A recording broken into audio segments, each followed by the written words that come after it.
Jai Sairam, welcome back to my channel. இன்றைக்கி இந்த பதிவில் நாளைக்கு வரக்கூடிய சோமவார பிரதோஷத்தை பற்றி தான் ஷேர் பண்ண போகிறேன்.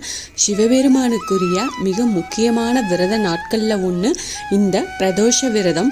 ஒவ்வொரு மாதமும் 2 முறை வரும் இந்த பிரதோஷ விரதம். இந்த ஆண்டு ஜூன் 23 அதாவது நாளைக்கு ஆஷாட கிருஷ்ணபக்ஷத்தில் வரும் பிரதோஷ விரதம் திங்கட்கிழமை வர்றதுனால இது சோமவார பிரதோஷ விரதம் அப்படின்னு சொல்கிறோம். இந்த நாளில் சிவபெருமான வழிபாடு செஞ்சோம் அப்படின்னா ஆன்மீக வளர்ச்சி, அமைதி, அதுக்கப்புறமா செல்வம் எல்லாமே நமக்கு பெருகும். ஒவ்வொரு மாதமும் திரையோதசி திதியில் பிரதோஷ விரதம் நமக்கு வருது.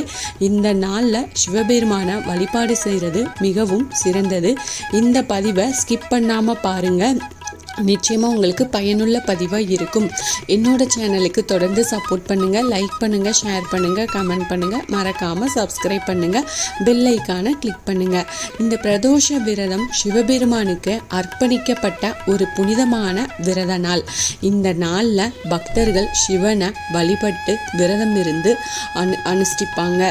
இந்த ஆண்டு ஜூன் மாதம் தேய்பிரையில் வரும் பிரதோஷம் திங்கட்கிழமையில் வர்றதுனால சோமவார பிரதோஷம் ரொம்ப சிறப்பு வாய்ந்தது அப்படின்னு சொல்கிறோம்.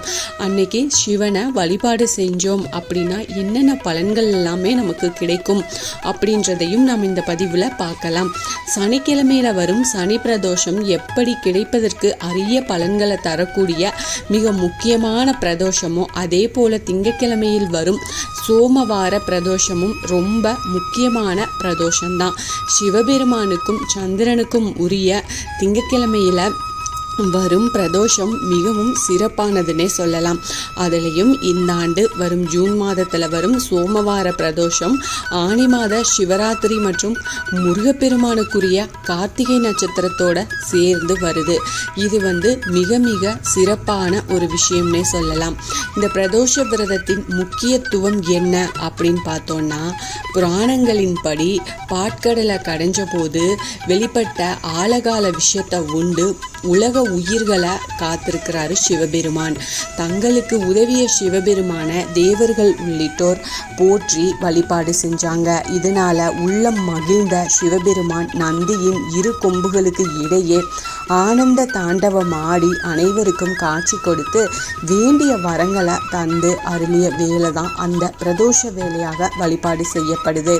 இந்த பிரதோஷ கால வழிபாட்டு பலன்கள் என்ன அப்படின்னா, இந்த பிரதோஷ காலத்தில் சிவனை வழிபாடு செய்கிறதுனால நல்ல ஆரோக்கியம், செல்வம், மகிழ்ச்சி இது எல்லாமே கிடைக்கும். சூரியன் மறைகிறதுக்கு 72 நிமிடங்களுக்கு முன்னாடி இந்த பிரதோஷ காலம் ஆரம்பமாகுது. இந்த நேரத்தில் சிவனையும் நந்தியையும் நாம் வழிபாடு செய்யணும். பிரதோஷ விரதத்தை நம்பிக்கையோடு கடைபிடிச்சோம் அப்படின்னா ஆன்மீகம் மற்றும் பொருள் ஆசைகள் நிறைவேறும். முந்தைய பாவங்கள், கஷ்டங்கள் எல்லாமே, கவலைகள் எல்லாமே தீரும். இந்த பிரதோஷ விரதத்தின் போது செய்ய வேண்டியது என்ன அப்படின்னா, பிரதோஷ விரதத்தப்போ பக்தர்கள் சிவன் கோயிலுக்கு போய் அபிஷேகம் செய்யலாம். சிவலிங்கத்துக்கு பால், தயிர், தேன், நெய் போன்ற புனித திரவியங்களால் அபிஷேகம் செய்யலாம். அப்போது ஓம் நமச்சிவாயா இல்லைன்னா மகா மிருத்யுஞ்சாய போன்ற மந்திரங்களை நாம் உச்சரிக்கலாம். இந்த பிரதோஷ விரதம் எப்படி கடைபிடிக்கணும் அப்படின்னா, பிரதோஷ விரதம் இருக்கும் நாளில் காலையிலேயே குளிச்சுட்டு சிவனை மனத்தில் நினச்சி விரதத்தை நாம் ஆரம்பிக்கணும். அன்னைக்கு முழுவதும் பார்த்திங்கன்னா சிவ மந்திரங்களை சொல்லிக்கிட்டே இருக்கணும். மாலை நேரத்தில் சிவன் கோயிலுக்கு போய் சிவலிங்கத்துக்கு அபிஷேகம் செய்கிறத கண்குளிர பாருங்கள். அபிஷேகத்துக்கு உண்டான பொருட்களையும் வாங்கி கொடுக்கலாம். பிரதோஷ காலத்தில் சிவனை வழிபட்டு பிரதோஷம், அதாவது அந்த நேரத்தில் நமக்கு கிடைக்கக்கூடிய பிரசாதம் ரொம்ப சிறப்பு வாய்ந்தது. அந்த பிரசாதத்தை நாமளும் விநியோகம் செய்யலாம். அன்று இரவு உணவு உண்ணாமல் நாம் விரதம் இருக்கணும். இந்த பிரதோஷ விரதம் எந்த கிழமையில் வந்தால் என்ன பலன்னு பார்க்கலாம். இது ரொம்ப முக்கியமான விஷயம். இதை நீங்கள் கண்டிப்பாக நோட் பண்ணி வச்சுக்கோங்க. உங்களுக்கு என்ன பிரச்சனை இருக்கோ அந்த நாளில் அந்த பிரதோஷம் வரும்போது கண்டிப்பாக நீங்கள் விரதம் இருந்து பலன் பெறுங்க. திங்கட்கிழமையில், அதாவது சோமவார பிரதோஷம்னு சொல்கிறோம் இல்லையா, அது பார்த்தீங்கன்னா மன அமைதி கிடைக்கும். அதே போல் செவ்வாய்க்கிழமை அந்த பிரதோஷம் வந்து பௌம பிரதோஷம் அப்படின்னு சொல்லுவாங்க, நோய்கள் நீங்கும். புதன்கிழமை சௌமிய பிரதோஷம், குழந்தைகள் நல்லா இருப்பாங்க. வியாழக்கிழமை குரு பிரதோஷம், முன்னோர்களின் ஆசி நமக்கு பரிபூர்ணமாக கிடைக்கும்.